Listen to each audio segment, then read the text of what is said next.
मुझे बोला गया था कि नोएडा नहीं जाना। मैंने कहा क्यों? कहा वहां सीएम नहीं जाते। तो मैंने कहा क्या नोएडा यूपी से बाहर है? कहा नहीं साहब, ये मान्यता है कि सीएम उतर जाएंगे कुर्सी से। तो हमने कहा भी कुर्सी से एक दिन कुर्सी को जाना ही है, तो कुर्सी के मुंह में हम क्यों पड़े? और मैं गया था वहां पे। जब मैं गया तो मैंने देखा क्यों ये लोग बोलते थे, तो पता लगा वहां 4 लाख मामले बिल्डर और बायर्स के।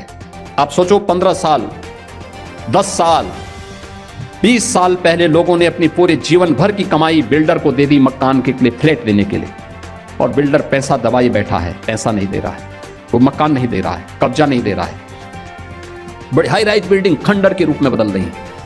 मैंने बैठक की अथॉरिटी की, Noida authority, greater Noida authority. तो ग्रेटर नोएडा अथॉरिटी मेरे पास आया, उसके सीईओ आए, कहा साहब हम पे 6000 करोड़ का कर्जा है। दूसरी अथॉरिटी से मैंने कहा, उसने कहा साहब हम पे 3000 करोड़ का कर्जा है। तो मैंने कहा यार मैं कहां फंस गया हूं, वो तो सब भिखमंगे हैं। अब इन भिखमंगों से मैं बोलूं कि तुम इन 4 लाख लोगों को मकान दो, तो मैं फंस गया वहां पे। मैंने कहा ये मेरी स्थिति बड़ी अजीब सी है।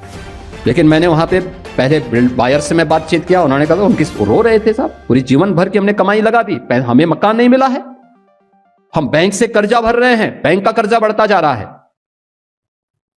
मैं बिल्डर के साथ मिला तो बिल्डर अलग से रोए, कहते हैं साहब हमने पैसा लगाया, लेकिन उस समय की सरकारों ने हमें पूरी तरह निचोड़ दिया है, हमारी सामर्थ्य नहीं है।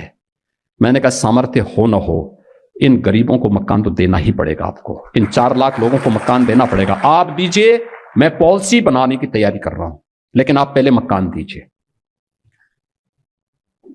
फिर मैंने अथॉरिटी से कहा, मैंने कहा कार्य पद्धति ठीक करो।